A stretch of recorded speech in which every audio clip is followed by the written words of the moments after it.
Welcome to this explainer on the Book of Esther. Today, we're unpacking what is, without a doubt, one of the most gripping historical mysteries in all of ancient literature. It is an absolute masterclass in unseen providence. We're going to see exactly how a highly vulnerable group of people managed to survive truly impossible odds. Okay, let's dive right into this ultimate biblical paradox.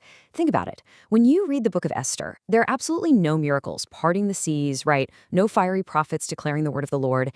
And incredibly, the name of God is completely absent from the text. Nothing. Not God, not Lord, not Almighty. So how on earth did a story without a single explicit mention of the divine become such a foundational piece of scripture? Well, the answer actually starts with the name of our protagonist herself. According to Hebrew scholars, the Persian name Esther is derived from a root word meaning to hide or something hidden. And honestly, that gives us the absolute perfect thematic backbone for uncovering this mystery.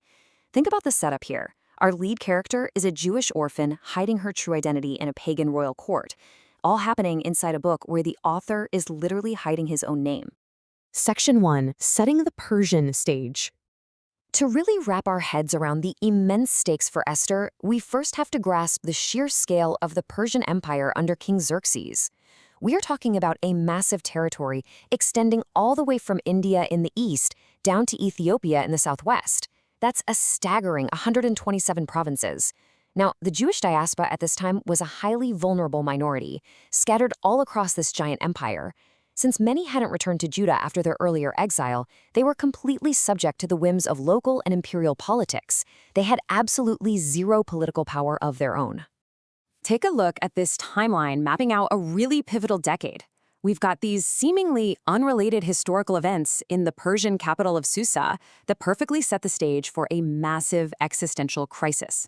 In 483 BC, Queen Vashti defies the king and gets deposed. 4 years later, 479 BC, Esther is crowned the new queen.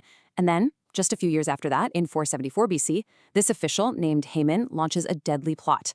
Now, these dates might seem completely random at first glance, but as we're going to see, the timing here is flawlessly choreographed. Section 2. The Plot and the Choice.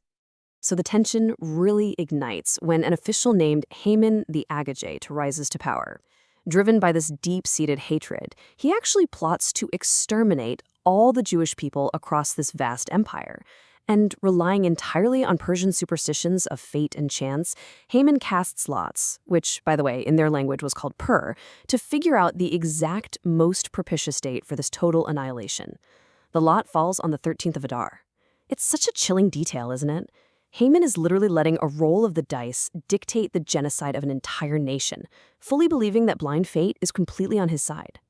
Now, in the face of this horrifying decree, Esther's cousin and guardian, Mordecai, issues a deeply profound challenge.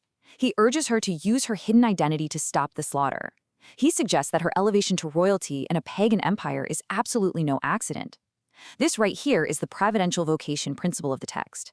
It's this powerful idea that people are placed in strategic positions, not just for their own comfort, but for a much, much higher purpose. You have to remember that approaching the Persian king unsummoned carried an automatic death penalty. So Esther is facing an incredible choice. In what has to be one of Scripture's most stirring moments of courage, she fasts for 3 days, she counts the cost, and she resolves to risk her own life to save her people. She famously declares, "If I perish, I perish." This isn't just rash, impulsive behavior. This is deliberate, immense courage in the face of near certain death. Section 3. The Great Reversal. This marks the major turning point of the story, and it uses what's known as a chiastic structure. Now, that's just a fancy term for a literary device where the second half of a story perfectly mirrors and then reverses the first half. It's brilliant. We get to watch the supreme irony of the text play out. Haman, who is initially exalted above all the other princes, is ultimately humbled and hanged on the very 75-foot gallows that he built for Mordecai. Meanwhile, Mordecai, the guy who was quite literally marked for execution, is suddenly elevated to second in command of the entire Persian Empire. You can see this pattern so clearly when you lay it out. Vashti is deposed, Esther's elevated. Haman is promoted, Haman is hanged. Mordecai is condemned, Mordecai is exalted. The enemies prepare to destroy the Jews are given a counter-decree to defend themselves and completely prevail.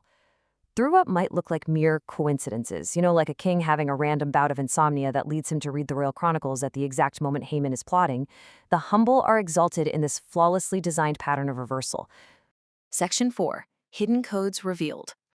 Okay, this is perhaps the most fascinating mystery of the entire text. It's how the anonymous author literally encoded the unmentioned name of God straight into the original Hebrew. Just look closely at this acrostic from Esther chapter 5, verse 4, right when Esther first invites the king and Haman to a banquet.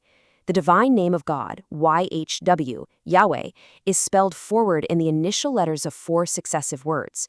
And because it's spelled forward in the initial letters, scholars point out that this is a subtle signal that God is actively initiating Esther's action. It's like a secret signature.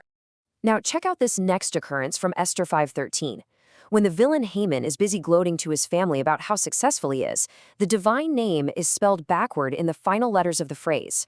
This backward spelling, it's interpreted as a brilliant signal that God is actively overruling Haman's gladness and turning back his wicked counsel, even at the exact moment Haman is totally convinced he's winning. And finally, over in chapter 7, verse 7, as Haman's doom finally arrives and the king rises in his wrath, Yad-Heh is spelled forward again, but this time in the final letters of the phrase. This incredible structural design basically proves the unseen author was ruling over these events and bringing about the determined end all along. The name of God might not be spoken aloud once in the entire story, but his signature is undeniably woven directly into the syntax. How cool is that? Section 5. The Legacy of Purim. This massive, dramatic deliverance and the ultimate reversal of the Jewish people's fate actually gave birth to a cultural legacy that has survived for over 2 millennia. The book concludes with the formal establishment of Purim. It's a deeply joyful festival celebrating this incredible deliverance. And what's really amazing here is the irony of the name itself. They literally named their most joyful holiday after the Pur, the very lots that Haman cast in superstition to orchestrate their destruction. They took a month of profound sorrow and turned it into a holiday of sheer gladness, which firmly roots the book's incredible events in historical reality. Even today, Purim is still celebrated annually on the 14th and 15th of the Hebrew month of Adar. The traditions are awesome. They include reading the entire scroll of Esther aloud, lots of feasting, and giving gifts to the poor. Its continuous, unbroken observance for over 2,400 years is just a huge, powerful testament to the real historical survival of a vulnerable people who were up against truly impossible odds. Ultimately, the Book of Esther leaves us with this super profound takeaway. Just because the author is hidden absolutely doesn't mean the story isn't being brilliantly directed. Coincidence is so often just God working undercover. So, when the world around you seems completely silent and fate feels entirely random, I want to leave you with this final question to think about. Where is the unseen hand moving the pieces in your own life? Thank you so much for joining me for this explainer, and hey, keep looking for those hidden designs in the world around you.